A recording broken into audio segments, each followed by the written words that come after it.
Les shooters, c'est des très jeunes hommes qui, du jour au lendemain, deviennent tueurs à gages. Il est fier de ce qu'il fait, de ses crimes. Matteo, aujourd'hui, il est soupçonné de 6 assassinats commis en moins d'1 mois pour le compte de la DZ Mafia.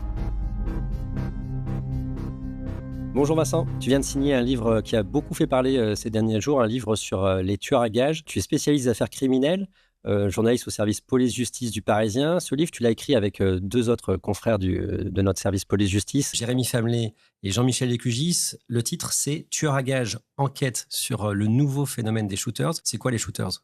Les shooters, c'est des très jeunes hommes qui ont entre 15 et 25 ans et qui ont mis leur talent de tueur au service de clans criminels.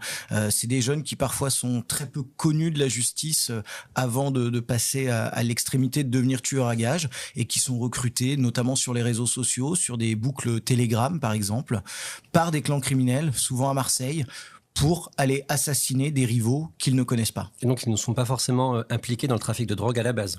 Certains le sont, certains étaient guetteurs sur des points de deal, certains avec des rôles un tout petit peu plus importants, mais ce sont souvent effectivement des petites mains du trafic ou des gens extérieurs au trafic qui, du jour au lendemain, deviennent tueurs à gages.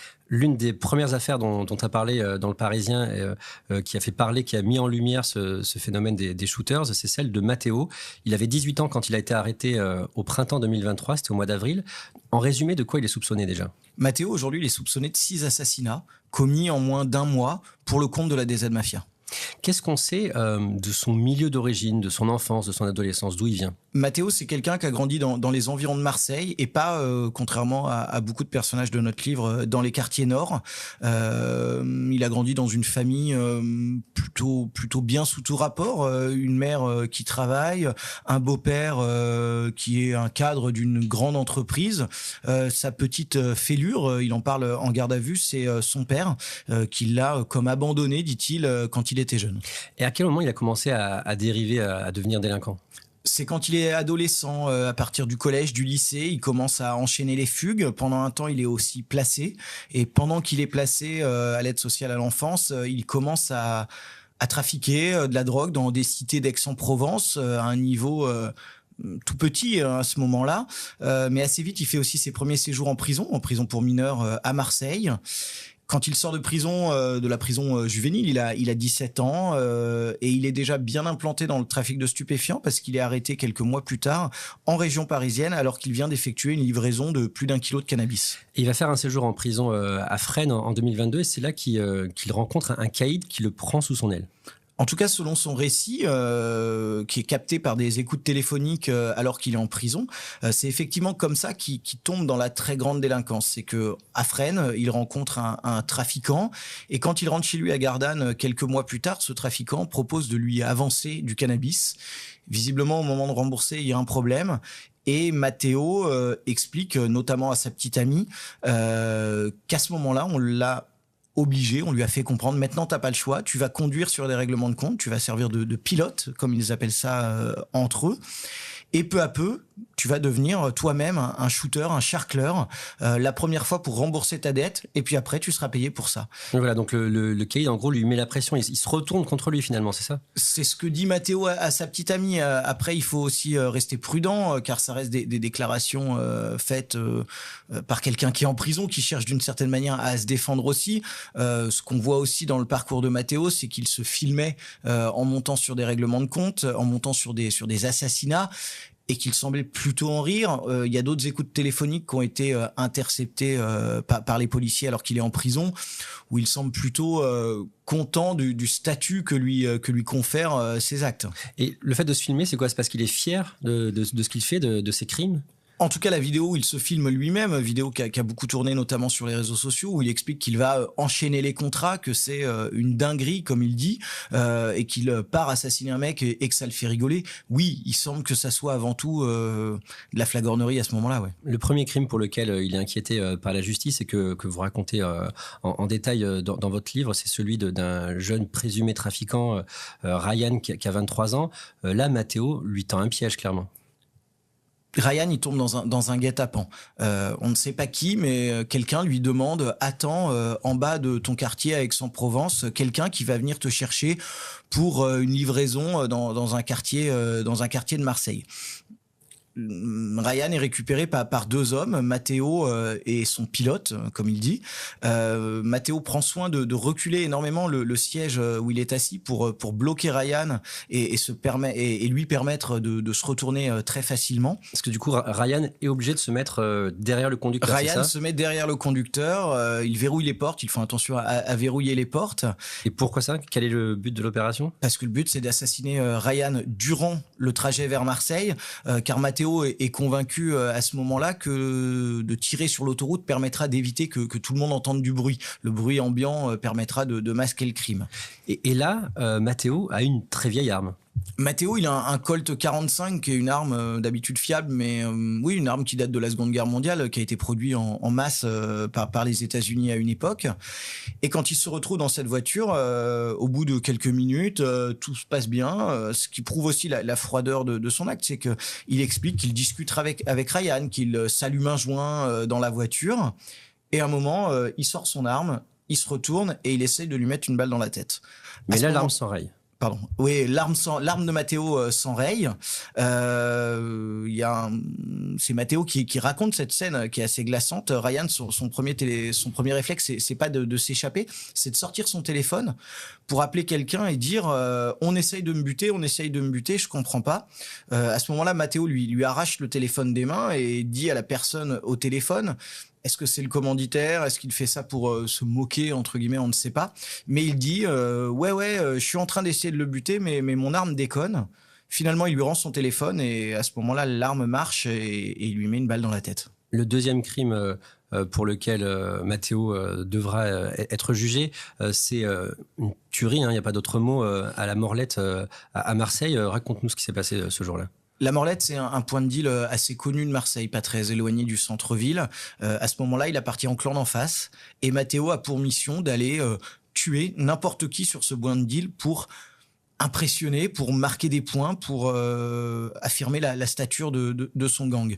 Il part donc en voiture, il est armé d'une Kalachnikov. Et là, il tombe sur un jeune homme, Mamadou.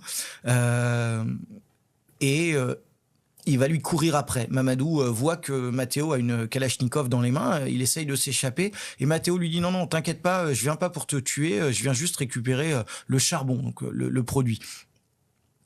Mamadou s'arrête et là Matteo recharge son arme et là-bas de plusieurs balles de Kalachnikov et il l'achève au sol.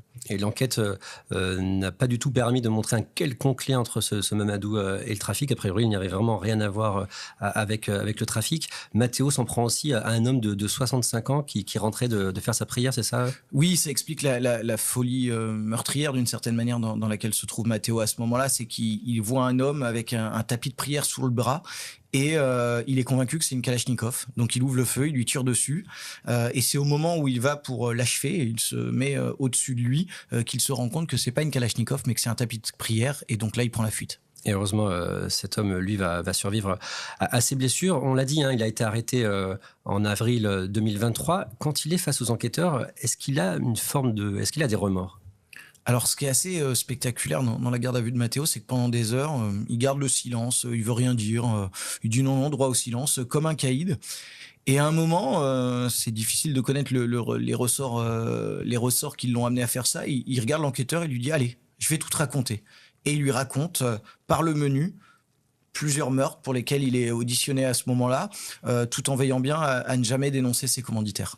Et dans le cadre de l'enquête, il va être placé sur écoute, c'est-à-dire que quand il va appeler des gens depuis la prison, il sera sur écoute. Et à un moment, il y a ce dialogue assez hallucinant que vous racontez bien dans le livre. Il est avec son frère, il fait des calculs de possibles remises de peine et il s'imagine pouvoir sortir dans 7 ans, alors qu'il est soupçonné de 6 assassinats. Ça prouve le décalage total qu'ont certains de ces shooters avec la réalité. C'est que Matteo, il parle ce soir-là à son frère, et son frère lui dit c'est chaud quand même ce pourquoi t'es poursuivi, tu risques de passer de longues années en prison. Et non, Matteo lui dit non mais tu sais, ça va aller, regarde, je suis jeune, je vais prendre 20 ans, avec les remises de peine, dans 10 ans je suis sorti, et il s'imagine déjà à sa sortie de prison louer une McLaren ou aller s'en prendre physiquement aux personnes de sa commune près d'Aix-en-Provence qui parlent mal de lui depuis qu'il est en prison. Donc ça, c'est le cas un peu le plus emblématique dont on a le plus parlé dans le Parisien. Est-ce que les shooters, aujourd'hui, c'est devenu un système ? Est-ce qu'il y a beaucoup d'autres cas comme celui de Matteo ? Oui, c'est devenu quelque chose de très commun. Les shooters, c'est de la main-d'œuvre remplaçable presque à l'infini pour les clans criminels. Et effectivement, c'est devenu quelque chose, un mode opératoire naturel pour les clans criminels, dont les grands patrons ne règlent plus leurs comptes eux-mêmes, mais font régler par des petites mains les différends qu'ils ont avec d'autres clans criminels. On a dans le livre, on raconte un jeune qui a 18 ans, je crois que c'est le lendemain de son anniversaire, il part en Espagne pour tenter, heureusement ça a échoué, mais pour tenter d'assassiner un homme, et il explique en garde à vue que c'est la première fois qu'il avait une arme et qu'il a fermé les yeux et qu'il a tiré sans trop savoir ce qu'il faisait. Des fois, apparemment, ces shooters ne savent même pas au départ manier les armes et ils vont chercher par exemple sur Internet, sur YouTube, comment faire. Il y en a qui regardent effectivement des tutoriels pour savoir se servir d'une arme. Matteo, il explique que il n'a pas grandi dans un milieu où il a touché des armes toute sa vie. C'est pas quelque chose qu'il sait faire. Et pourtant, ça l'empêche pas de prendre une Kalachnikov, de la récupérer sur une voie ferrée pour aller rafaler un point de deal. Et le but pour les trafiquants qui ont recours à ces shooters, c'est de mettre une distance entre les crimes qu'ils pensent avoir besoin de faire et eux-mêmes, c'est ça, pour pas être inquiétés ensuite ? Historiquement, les clans criminels, les gros voyous, ils réglaient leurs comptes eux-mêmes, ou alors ils faisaient assassiner un rival par un très proche lieutenant. Le vrai avantage qu'ont les shooters pour les réseaux criminels et pour les commanditaires, c'est que très souvent, ces jeunes hommes qui sont pas très importants dans le trafic ne connaissent pas vraiment leurs commanditaires. Ils ont un nom sur une messagerie cryptée qui leur promet 15 000 euros pour aller tuer, mais ils ne savent pas forcément eux-mêmes à qui correspond ce numéro de téléphone, à qui correspond ce pseudo, même s'ils ont parfois des idées. Ils savent vaguement pour qui ils travaillent, en tout cas pour quel clan ils travaillent, mais ils savent pas effectivement forcément qui se cache derrière, qui est au sommet de la pyramide de l'organisation. Et donc, ils représentent évidemment moins de danger pour ces gens-là. Et l'autre avantage, c'est qu'ils coûtent moins cher. Il y a 20 ans, un assassinat, même il y a encore 10 ans, un assassinat, ça valait 200 000 euros. Aujourd'hui, pour 15 à 30 000 euros, ces clans-là trouvent des tireurs. Et dans le livre, vous parlez aussi de la vie, la vraie vie des petites mains du trafic, donc qu'ils soient guetteurs ou vendeurs tout en bas de l'échelle de ce trafic. Il y en a certains qui sont, on a envie de dire, réduits à l'esclavage. Vous parlez par exemple du cas d'Ahmed, 15 ans, qui a grandi en région PACA, qui a été à Marseille pour aller sur un point de deal. Et là, vraiment, ce qu'il vit, c'est un enfer. Effectivement, on va parler de Ahmed dans le bouquin parce que Ahmed, il va tomber sous la coupe d'un homme qui est surnommé Mareko Scarla. C'est un jeune de Sarcelles qui s'est installé à Marseille et qui est devenu le gros patron d'un réseau de trafic de stupéfiants avant de devenir recruteur de tueurs à gages. Et ce jeune qui est originaire de Sarcelles, il fait venir à Marseille, dans le quartier qu'il tient, de nombreux jeunes franciliens et d'autres du sud de la France pour venir trafiquer, pour servir de guetteurs, de petites mains, de petits vendeurs. Et effectivement, il y a chez ce garçon une barbarie. Et Ahmed va raconter aux policiers, quand il réussit à s'échapper du réseau, tout ce qu'il a subi. C'est notamment des coups de couteau sur la main en guise d'entretien d'embauche pour voir s'il est résistant, pour le tester, pour voir s'il est capable de résister à un clan rival ou à un interrogatoire. C'est un gamin qui raconte aussi qu'un jour, on lui a jeté la tête dans le feu. Enfin voilà, on est vraiment sur des actes de torture. Et cet ado de 15 ans, donc à un moment, il a même été violé par un lieutenant de Mareko Scarla. Et effectivement, un des lieutenants de Mareko, venu comme lui de Sarcelles, a été condamné pour le viol de ce guetteur. Un jour, dans une litanie de sévices, et il a sorti un couteau, il l'a menacé, lui a posé sur la joue en lui disant « On est habitué à te mettre des coups de couteau, donc j'aurais pas peur de t'en mettre un. Et toi, qu'est-ce que t'es prêt à faire pour ta vie ?» Et il l'a contraint à lui prodiguer une fellation.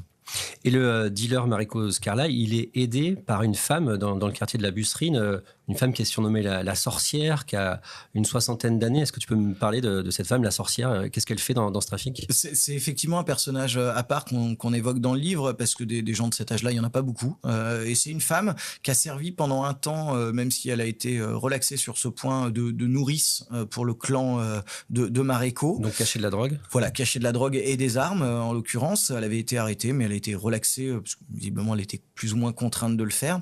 Et suite à ça, elle est est devenue la logeuse de toutes ces petites mains engagées par le réseau de Maréco. Elle était à l'avenant du reste du réseau. Elle ne leur donnait qu'un verre d'eau pour deux à se partager pendant la nuit. Le matin, ils avaient le droit à un demi-cookie avant d'aller travailler. Et surtout, régulièrement, elle dénonçait le moindre guetteur qui avait des velléités de départ était dénoncé au patron du réseau. Dans ce milieu, on dirait que certains crimes sont vraiment faits pour frapper les esprits. Il y a notamment un triple meurtre qui se produit à la fin 2020, à la fin du mois de décembre 2020. Et l'une des victimes est retrouvée début janvier et son corps a carrément été démembré. Il est retrouvé dans une voiture, mais il a été coupé en morceaux. Effectivement, les policiers ont parlé à ce moment-là, et c'est un terme qui revient beaucoup ces dernières semaines quand on évoque la DZ Mafia, de mexicanisation. La mexicanisation, c'est certes l'emprise des cartels sur la société, mais c'est aussi l'ultra-violence qu'ils déploient pour imposer leurs lois. Et effectivement, Marseille commence à connaître ça. On a vécu ça effectivement juste avant Noël 2020. C'est trois jeunes qui sont des trafiquants, qui sont abattus par des rivaux. Il y en a deux qui sont abandonnés dans une voiture qui est incendiée sur l'autoroute, et le troisième est ramené dans un box à Marseille. Il est effectivement découpé à la feuille de boucher avant que son corps soit abandonné sur les hauteurs de la Castellane et incendié. Et preuve du retentissement, même si c'est ancien, à l'époque, et c'est assez rare pour être souligné, la préfète de police de Marseille et le procureur s'étaient déplacés en personne sur cette scène de crime, qui, on peut pas dire est devenue commune, mais en tout cas qui a infusé dans les esprits et semble aujourd'hui presque banal par rapport aux horreurs de la DZ Mafia. Et maintenant, la justice marseillaise a inventé un nouveau mot pour parler de tous ces crimes, c'est les narcomicides, du mot narcotique. C'est quoi les narcomicides et pourquoi on utilise ce terme d'abord ? Je pense que c'est la procureure Dominique Laurence, l'ancienne procureure de Marseille, qui a lancé ce terme, et je pense que sa volonté à ce moment-là était d'expliquer que la majorité des homicides commis dans sa ville, à Marseille, étaient liés au narcotrafic. Ce ne sont pas des bagarres entre cités rivales, ce sont vraiment que des homicides liés au trafic de stupéfiants. Oui, donc c'est pas forcément des règlements de compte, parce que souvent on utilise le terme règlement de compte. Maintenant, c'est dans la logique plus le bon policière. terme. Dans la logique policière, pour qu'un règlement de compte soit comptabilisé comme un règlement de compte, il faut que la victime soit liée au grand banditisme. Donc historiquement, ça concernait les voyous célèbres et très importants, très haut placés dans la hiérarchie criminelle. Là, sur les 49 morts abattus en 2023 à Marseille, il y a quelques victimes collatérales, et surtout il y a de très jeunes hommes qui sont pas ou peu, qui sont impliqués dans le trafic, mais à un très petit niveau. Ce sont pas des pontes, ce sont des petits guetteurs qui prennent 150 € par jour. C'est vraiment des petites mains du trafic. Et tu parlais de la DZ Mafia, c'est le plus gros gang de trafic de drogue actuellement dans la région de Marseille. Il y a eu beaucoup d'actualités là-dessus, on va y revenir. Mais justement, restons sur les victimes collatérales dont tu parles.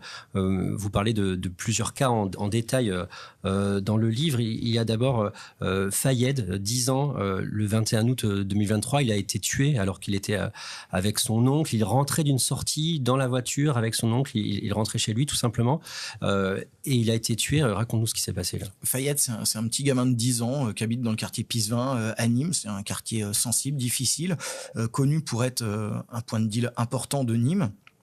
Ce soir-là, Fayed, il rentre avec son oncle en voiture, comme il le fait tous les soirs. Et il y a des hommes, des Marseillais, qui sont venus à Nîmes en renfort du clan rival de Pisevin, qui cherche à prendre le quartier, qui ouvre le feu dans le quartier, sans distinction, juste ils rafalent. Et la seule victime tragique de ce jour-là, c'est Fayed, un gamin de 10 ans, qui reçoit une balle, effectivement, de Kalachnikov. Et ce qui est assez troublant dans cette affaire-là, c'est que, et ce qui démontre que ces shooters n'ont assez peu conscience des risques, c'est que pendant 3 jours, tous les médias, les CRS sont envoyés à Nîmes. Je crois que le ministre de l'Intérieur, Gérald Darmanin, se déplace sur place. Ce qui n'empêche pas les shooters, 3 jours plus tard, de revenir dans le quartier pour terminer leur mission, parce que finalement leur mission est un échec. Ils n'ont pas tué un dealer, ils n'ont pas tué un guetteur, ils ont abattu un pauvre gamin qui avait rien à voir dans l'histoire, mais ça les empêche pas de revenir 3 jours plus tard pour cette fois assassiner un guetteur. Il y a une autre victime collatérale de ces trafics, de ces shooters dont on a beaucoup parlé, et c'est vraiment un cas qui a touché la France entière. C'est la mort de Sokaina, cette étudiante en droit de 24 ans qui a été tuée chez elle dans la cité Saint-Is à Marseille. Elle était en train de réviser, elle voulait devenir avocate, elle avait repris ses études pour devenir avocate. Elle était chez elle au 3e étage dans sa chambre. Comment est-ce que c'est possible une telle erreur de la part des tireurs? Pourquoi est-ce que quelqu'un qui est chez lui au 3e étage peut être touché par ces tireurs? Alors il y a une réponse qui paraît peut-être très basique, mais qu'on comprend quand on découvre ce dossier, c'est l'âge du tireur. Le tireur, il a 15 ans. C'est un gamin d'une famille de trafiquants du quartier. On ne sait pas vraiment pourquoi, certainement pour impressionner, une forme de coup de force.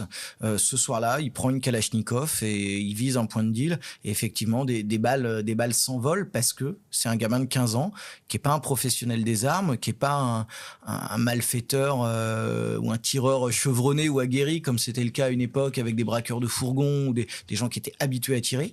Lui, il prend une Kalachnikov et il tire. Et une Kalachnikov, quand on tire, avec le poids de l'arme, avec la violence de ces tirs, les tirs partent vers le haut. Et malheureusement, ce jour-là, il y a une balle qui a traversé l'appartement de Sokaina et pour finir par la tuer. Tu l'as dit, il y a eu 49 narcomicides à Marseille en 2023 et une vingtaine depuis le début de l'année 2024. On dit souvent que les policiers sont à la traîne, courent après les trafiquants qui n'ont pas assez de moyens, etc. En même temps, ce qui frappe vraiment quand on lit ton livre et votre livre, c'est le fait que souvent, les voitures des trafiquants sont balisées, ont des balises cachées, sont parfois même sonorisées. On sent vraiment que les policiers sont sur eux, vraiment les traquent le plus possible. Il y a un constat qui est souvent mis en avant par la police et la justice marseillaise, c'est le taux de résolution de ces homicides. Énormément de ces homicides sont résolus. Notamment parce que les shooters sont des jeunes peu expérimentés, qui brouillent assez mal leurs traces, qui n'ont pas la prudence de leurs aînés concernant les téléphones. On a un exemple, c'est trois jeunes qui partent en Espagne pour abattre quelqu'un. En l'occurrence, ils l'ont raté, ils l'ont gravement blessé, mais ils l'ont raté. Avant de partir tuer leur cible, ils se prennent en photo. Ils font un selfie avec les Kalachnikov dans la main. Certes, ils sont cagoulés, mais sauf que ces images, elles sont retrouvées sur le téléphone d'un des tireurs. Donc, ils sont peu expérimentés. Donc, les meurtres, oui, sont résolus. Mais le problème, c'est aussi ce qu'on disait au départ, c'est qu'il y a tellement de main-d'œuvre qu'ils ne peuvent pas suivre tout le monde. Ils ne peuvent pas suivre tous les jeunes guetteurs et petits dealers de 15 à 25 ans qui potentiellement peuvent un jour basculer et devenir shooters pour ces cartels. Et ils peuvent basculer très vite aussi. C'est un peu comme en matière de terrorisme, comme on a vu malheureusement ces dernières années. Ça peut se faire très vite, en quelques mois. L'un de ces jeunes peut basculer. Oui, il y a un autre lien qu'on fait dans le livre avec le djihad. C'est cette notion de groupe. Cette notion d'appartenance à quelque chose. C'est quelque chose qui ressort beaucoup chez Matteo. On sent que chez lui, il y a évidemment l'appât du gain. Chez tous, il y a l'appât du gain. C'est une évidence. Parfois, l'appât du gain pour rembourser une dette. Parfois, l'appât du gain simplement pour rêver de s'acheter une voiture. Enfin, c'est vraiment des choses assez basiques. Mais ils ont aussi en commun ce besoin d'appartenir. C'est vraiment le cas chez Matteo, ce besoin d'appartenir à un clan. Ce sentiment que oui, aujourd'hui, les clans criminels peuvent être un peu une famille pour eux. Et il y a un phénomène inquiétant qu'on comprend en te lisant et dont on parle aussi assez régulièrement dans Le Parisien, c'est la corruption, des cas de corruption. Donc c'est vraiment quelques individus, ce n'est pas massif, mais qui peut jouer au sein de la police, au sein de la justice. Par moment, les dealers peuvent avoir de l'aide. En tout cas, à ce stade, pour le coup, la DZ Mafia, il n'y a pas d'affaire de corruption d'établie. Ça, c'est une certitude. Par contre, on sait que la majeure partie des donneurs d'ordre de la DZ Mafia sont aujourd'hui en prison. Et pourtant, ils continuent de diriger leur trafic. Ils sont notamment quasiment tous équipés de téléphones. Certains sont équipés de téléphones alors qu'ils sont à l'isolement, donc dans un régime carcéral qui est censé être plus strict et privé de la détention normale, donc privé des échanges qu'ils peuvent avoir avec un petit détenu à qui on donne 100 balles pour avoir un téléphone portable. Donc là, il y a forcément de l'aide de la part des détenus pour leur donner des téléphones, des routeurs. Il y a de l'aide de la part de détenus, très certainement, mais on ne peut pas penser que parfois il n'y a pas aussi de l'aide de la part d'agents de l'administration pénitentiaire. C'est une évidence. On revient dans le livre, on en avait longuement parlé dans Le Parisien, mais on revient dans le livre encore plus en détail sur l'évasion de Mohamed Amra. Et on raconte que ce qu'on avait trouvé dans sa cellule, Mohamed Amra, il a passé 6 mois à la santé, on a trouvé à la prison de la santé, on a trouvé 9 téléphones portables dans sa cellule en 6 mois. On a trouvé 2 fois des narguilés. Les autorités peuvent dire ce qu'elles veulent sur le côté oui, mais les téléphones portables à la santé c'est compliqué, ils sont jetés depuis l'extérieur au-dessus des murs de la prison. Bon, dont acte. Un narguilé, si on le jette par-dessus les murs de la prison, en général, il éclate. C'est plus compliqué. Mais du coup, les commanditaires de ces shooters dont on parle, en fait, ils sont très souvent déjà en prison, c'est ça ? Il y en a plusieurs, oui, qui sont déjà en prison. Certains sont certainement à l'extérieur. Mais aujourd'hui, on peut penser que les cadres de la DZ Mafia, peut-être qu'un de ses membres, un de ses chefs est à l'étranger.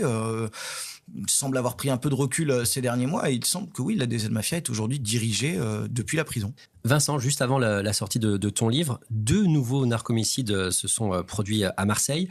Le 2 octobre d'abord, le corps d'un ado de 15 ans a été retrouvé en partie brûlé. Oui, c'est un gamin qui avait visiblement été employé par... Une fois encore, un détenu incarcéré. Il se revendique de la DZ Mafia, mais il faut rester très prudent sur ce détenu qui a un profil psychiatrique assez particulier. Mais effectivement, ces 2 gamins de 15 ans qui sont envoyés pour tirer et incendier la porte d'un rival. Et un des 2 gamins de 15 ans s'est fait effectivement attraper avant de pouvoir passer à l'acte. Et il a été lardé de 50 coups de couteau avant d'être, selon les mots du procureur de Marseille, brûlé vif. Ce qui revient à ce qu'on disait un peu plus tôt sur la mexicanisation. Il y a une barbarie dans les crimes aujourd'hui qui est assez effroyable. Et le deuxième crime du week-end est tout aussi effroyable. C'est le même commanditaire qui engage un gamin de 14 ans pour aller venger ce qui s'est passé la veille. Et sauf que ce jeune de 14 ans, dont les 2 parents sont en prison, qui est censé être par ailleurs sous la responsabilité de l'aide sociale à l'enfance, il se retrouve, et ça prouve l'amateurisme, encore une fois, de ces shooters, il se retrouve à prendre un VTC pour lui demander de l'emmener sur un point de deal. Et le VTC, pour tuer quelqu'un sur ce point de deal, et le VTC refusant, il lui met une balle dans la tête. Le mercredi 9 octobre, on voit apparaître sur les réseaux sociaux une vidéo qu'on a fait le choix aux Parisiens de ne pas diffuser. On voit des hommes en noir, cagoulés, qui se revendiquent de la DZ Mafia. Toi qui as vu cette vidéo, est-ce que tu peux quand même nous la décrire ? On a effectivement une dizaine d'hommes cagoulés qui ne sont pas armés. C'est peut-être la seule différence avec ce qu'on a pu voir dans le passé, avec notamment les groupes terroristes corses comme le FLNC qui étaient habitués à ce genre de mise en scène. Et effectivement, un homme lit un texte, il affirme être la DZ Mafia, en tout cas parler au nom de la DZ Mafia, et il prend ses distances par rapport aux 2 crimes qu'on vient d'évoquer, commis quelques jours plus tôt, en disant ce ne sont pas nos méthodes, nous on ne veut pas de gamins si jeunes que ça. Il y a un côté assez surréaliste en réalité dans cette vidéo, parce qu'on a une organisation criminelle, des trafiquants, qui revendiquent leur existence, alors que par nature, les organisations criminelles sont plutôt clandestines. C'est d'ailleurs la différence avec le FLNC notamment, qui avait une vocation politique et donc qui pouvait revendiquer son existence. Ouais. Là, il démente avoir un lien avec ces crimes, mais en même temps, c'est une façon justement de se revendiquer, ce que tu dis. Ils revendiquent leur existence, en tout cas. Ils revendiquent d'être aujourd'hui un acteur marseillais important qui peut dire « oui, ça on l'a fait, c'est vrai, c'est nous, il n'y a pas de difficulté, mais ça c'est pas nous, ça on n'a rien à voir avec ça ».